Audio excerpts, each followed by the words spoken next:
Children and my dear friends, आशा करता हूँ कि आप सभी अच्छे स्वास्थ्य के साथ होंगे। तो आप सभी आज का जो टॉपिक है उसका पूर्ण आनंद आनंद लें। और साथ ही चलिए हम अपना आगे का टॉपिक स्टार्ट करने से पहले आपको ये बता देते हैं कि आज का जो वीडियो है वो स्पेशल होने वाला है, तो इसको बीच में स्किप बिल्कुल ना करें। अगर आपने अभी तक हमारे चैनल को सब्सक्राइब नहीं किया है तो आप हमारे चैनल को सब्सक्राइब जरूर करें और साथ ही बेल आइकन को दबाना ना भूलें। लाइक करने के लिए आप इसमें जो अंगूठे का निशान होता है, जिसमें अंगूठा ऊपर की ओर होता है, उस पर आप जाकर क्लिक कर सकते हैं। ठीक है, तो चलिए स्टार्ट करते हैं। अभी तक हमने यहाँ पर जो सर्वनाम है वो हमने 6 प्रकार का पढ़ा। अब हम इसमें आगे के जो प्रकार हैं हम उनके बारे में बताएंगे। Distributive pronoun. डिस्ट्रीब्यूटिव प्रोनाउन को वितरणवाचक सर्वनाम कहा जाता है। तो जो वितरणवाचक सर्वनाम होता है वो हमें ये बताता है कि किस प्रकार से जो चीज़ें हैं वो एक दूसरे से संबंध रखती हैं। ठीक है, अब देखिएगा यहाँ पर distributive pronoun used for individuals and objects means इस प्रोनाउन का इस्तेमाल, इस सर्वनाम का इस्तेमाल वस्तुओं और व्यक्तियों के लिए किया जाता है। रेफरिंग, यह दिखाने के लिए, टू देम कि वे एक ही हैं, as one at a time means वे दोनों। अगर हम बात करते हैं कि वे एक समय में एक के लिए ही इस्तेमाल की जाती है। जैसे यहाँ पे either, neither, each, every, none, anyone, etcetera. तो यहाँ पर आपको ज़्यादातर तो जो देखने के लिए मिलता है, यहाँ पर दो चीज़ों के बीच में जो अंतर होता है, ठीक है, दोनों चीज़ में से हम एक को शो करने के लिए, दिखाने के लिए हम इन चीज़ों का इस्तेमाल करते हैं। इसीलिए इन्हें कहते हैं वितरणात्मक सर्वनाम। व्यक्तियों और वस्तुओं के लिए एक समय में एक के रूप में उपयोग किए जाते हैं। मतलब कि एक समय में सिर्फ हम एक के लिए ही इस्तेमाल कर सकते हैं। जैसे यहाँ पर दिया गया है, either of the sisters is staying here. तो यहाँ का मतलब होता है, आइदर का मतलब होता है जब दो चीज़ों के बारे में बात की जाती है और उनमें से दो के बारे में या अकेले अकेले के बारे में बताया जाता है। तो हम यहाँ पर देख सकते हैं कि दोनों बहनें यहीं रह रही है। इसका नाम हो गया आइदर, हो गया है यहाँ पर दोनों। ऑफ सिस्टर्स का मतलब हो गया था बहनें। यहाँ पे जो इज है, इसमें इज का इस्तेमाल किया गया है यहाँ पर। तो इज हमें दिखाता है कि वो एक एक के बारे में बात कर रहा है, कि यहाँ पे एक एक करके यहाँ पे दो हो गए हैं, तो जो दोनों बहनें हैं वो यहीं रह रही है। तो नेक्स्ट है हमारा, neither of his arms is defective. Neither का मतलब होता है जब हमें किसी वाक्य को नकारात्मक भाव में लेना होता है तो हम नीदर का इस्तेमाल करते हैं। तो नाइदर का मतलब हो गया है कोई भी नहीं। नाइदर मीन्स कोई भी नहीं के लिए नाइदर का इस्तेमाल किया जाता है। नाइदर का मतलब होता है कोई भी नहीं।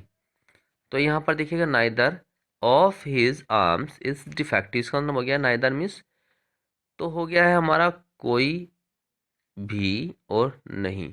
अब आगे जो बच गया हमारा, ऑफ हिज मीन्स उसका, आर्म्स मने हाथ, इज मीन्स है, और डिफेक्टिव मीन्स हो गया है खराब। मीन्स उसका जो कोई भी हाथ है वो है खराब नहीं है।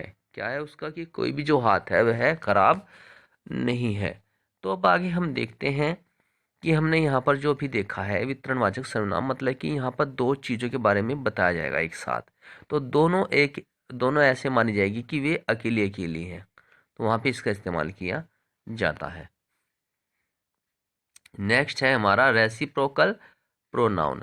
रेसिप्रोकल प्रोनाउन का मतलब होता है पारस्परिक सर्वनाम। क्या होता है, पारस्परिक सर्वनाम होता है। तो यहाँ पर देखिएगा, words used two point out mutual relationship. तो क्या होता है, रेसिप्रोकल मीनिंग पारस्परिक जो सर्वनाम होता है वो क्या होता है, आपसी संबंधों की ओर संकेत करने वाले शब्द होते हैं। क्या होता है, आपसी संबंध जो होते हैं उनकी ओर संकेत करने वाले शब्द होते हैं। ठीक है, जैसे यहाँ पर दो या दो से ज़्यादा जो चीज़ें हैं, दो या दो से ज़्यादा चीज़ें हैं जिसमें हम काउंट नहीं कर सकते हैं, गिन नहीं सकते हैं, उनमें हम अक्सर पारस्परिक सर्वनाम यानी कि एक से यानी दो से ज़्यादा जो चीज़ें होती है उनके बीच में हम जो संबंध स्थापित करते हैं, तो उस संबंध को हम पारस्परिक संबंध कहते हैं। यहाँ पर यानी जो सर्वनाम इस्तेमाल किया गया उन्हें पारस्परिक सर्वनाम कहते हैं। तो यहाँ पर जो ये पारस्परिक सर्वनाम होता है ये आपसी संबंधों की ओर संकेत करता है। किसकी? आपसी संबंधों की ओर संकेत करता है। इसमें दो चीज़ों के बारे में नहीं बताया जाता बल्कि उससे ज़्यादा के बारे में बताया जाता है। तो चलिए देखते हैं पहला उदाहरण। तो पहला उदाहरण यहाँ पे देख सकते हैं, the brothers love each other. क्या है? The brothers love each other. इसका क्या मतलब होता है? जो भाई होते हैं, देखिए यहाँ पे दो भाइयों के बारे में बात नहीं, जो भाई होते हैं उनमें प्यार प्यार होता है। ठीक है, सभी भाइयों में प्यार होता है, बहन भाइयों में प्यार होता है। तो इसी प्रकार से द ब्रदर्स, ब्रदर्स का मतलब होता है भाई। लव मीन्स प्यार करते हैं, ईच अदर एक दूसरे मीन्स एक दूसरे को ईच अदर को कहते हैं या आपस में। तो जो भाई होते हैं वह आपस में प्यार करते हैं। देखो यहाँ पर ब्रदर एक सेंस में लिया गया है, ब्रदर गिनती में किसके लिए लिया गया है? एक के लिए लिया गया है। लेकिन यहाँ पे हम क्या कर रहे हैं? ईच अदर लगाते ही वह हो जाता है कि जो भाई होते हैं वो आपस में प्यार करते हैं। नेक्स्ट है हमारा इंडियन। इंडियन यहाँ पर एक नाम लिया गया है। इंडियन जो बना है वो इंडिया शब्द से बना है। ठीक है, should not fight with one another. ठीक है, इंडियन मीन्स भारतीयों को, शुड मीन्स चाहिए, नॉट मीन्स नहीं, फाइट मीन्स लड़ना, कि भारतीयों को नहीं लड़ना चाहिए। विद मीन्स से या में, वन अनदर मीन्स एक दूसरे में। तो मीन्स जो हमारे भारतीय होते हैं उन्हें आपस में नहीं लड़ना चाहिए। तो हमने यहाँ पर जो देखा है कि जो हमारे पारस्परिक से सर्वनाम होते हैं वो ये दिखाते हैं कि वे किस प्रकार से एक दूसरे से संबंध रखते हैं। तो अगर हमारा जो वीडियो है ये पसंद आ रहा है तो एक बार फिर से जो हमारा लाइक का बटन है उसे ज़रूर दबाएं, जिसपे हैंड बना होता है उसमें थंब ऊपर की ओर होता है। तो आज हम लेंगे कि हम किस प्रकार से अपना जो वाज या वर होता है, ये हमारी हेल्पिंग वर्ब होती है, ये हमें बताती है कि हमारा जो कार्य है वो किस तरीके से चल रहा है। तो ठीक है, तो हम यहाँ पर देख रहे हैं, हमने पहले ही लिया है आई वॉज। देखो इसका मतलब होता है मैं था। क्या? मैं था। अगर आपको ये बताना है कि आदमी कैसा था तो वहाँ पर था का लिए वाज या वर का यूज किया जाता है। तो आई के साथ हम कर रहे हैं वाज का इस्तेमाल, ही के साथ भी हम वाज का इस्तेमाल करते हैं और यू के साथ हम वर का इस्तेमाल करते हैं। तो यहाँ पर वाक्य कैसे होता है? आई मीन्स मैं और वाज मीन्स था। तो आई मीन्स मैं और वाज मीन्स था। तो यहाँ पर क्या करते हैं जब हम अपना वाक्य लिखते हैं, जैसे मैं था, क्या था मैं एक डॉक्टर था। अगर हमें ये बात बतानी हो तो कैसे बोलेंगे? I was a doctor. Means जो भी हम कुछ बोलेंगे आई वॉज के बाद ही हम बोलेंगे। ठीक है, तो डॉक्टर की स्पेलिंग क्या होती है? DOCTOR। क्या होती है? DOCTOR होता है। तो यहाँ पर है आई वॉज मीन्स मैं था। तो यहाँ पे वाक्य किस प्रकार से बन रहा है कि आई वॉज। देखो आई वॉज हम सबसे पहले लगाएंगे और उसके बाद जो भी कुछ लिखना है वो हम यहाँ पर लिखेंगे। जैसे आई वॉज ए डॉक्टर, इसका मतलब हो गया कि मैं एक डॉक्टर था। I was a doctor. क्या है? आई वॉज ए डॉक्टर, मैं एक डॉक्टर था। तो यहाँ पर जो भी कुछ हम लिखेंगे आई के बाद वाज लगाकर उसमें था के लिए, फिर उसके बाद हम जो भी चीज़ लिखना है, कुछ भी लिखना हो, वो हम इसके बाद ही लिखेंगे। उसके बाद एक क्या होता है कि ये तो हो गया जब हम किसी की विशेषता बताते हैं या वो क्या था ये बताते हैं, तो इस प्रकार से हम लिखते हैं।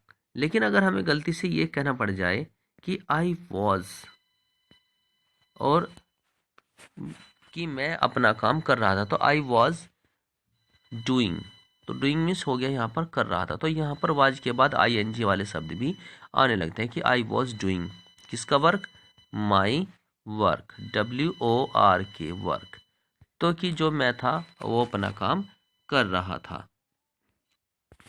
तो उसके बाद है हमारा वाक्य ही। तो ही में भी ऐसे देख सकते हैं, ही मीन्स होता है वह और वाज मीन्स था। तो वह था, जो वह था मीन्स जो भी वह पहले रहा होगा, तो हम उस चीज़ के बारे में बात करते हैं। तो वह था के बाद हम उस चीज़ को लिख देते हैं, जैसे he was an intelligent boy. तो हम यहाँ पर कह सकते हैं कि जो वह था वो कैसा लड़का था, इंटेलिजेंट बॉय था। ठीक है, कैसा था, इंटेलिजेंट बॉय था। इंटेलिजेंट का मतलब होता है होशियार, और बॉय मीन्स लड़का, कि वह होशियार लड़का था। तो इस प्रकार से जो भी हम ही वाज के बाद लिखेंगे, तो उसमें आपके जो वाक्य होता है उसके अंत में था आएगा और शुरू में ही के लिए वह लगेगा। ठीक है, तो अब आगे देखते हैं। तो इसी में जैसे हमने भी बताया था ऊपर वाले में कि आई वॉज के बाद हम ING वाला शब्द भी लगाते हैं। तो उसमें ING लगाने से ये होता है कि उसमें रहा रही आने लगते हैं। तो यहाँ पर हम देख लेते हैं एक वाक्य और, कि जैसे ही वाज राइटिंग, ठीक है, राइटिंग का मतलब हो गया है यहाँ पर लिख रहा। He was writing a letter, इसका मतलब हो गया है कि वह एक चिट्ठी लिख रहा था या पत्र लिख रहा था। तो देखिएगा ही वाज के बाद हमने क्या लगाया है, ING वाला शब्द लगाया है। उसके बाद लिखा है कि क्या लिख रहा था या कर रहा था, वो उसके बाद लगाया है। तो इस प्रकार से अपने वाक्यों को बनाते हैं। तो ऐसे ही जो आगे यूवर दिया गया है, तो यूवर का मतलब होता है आप थे।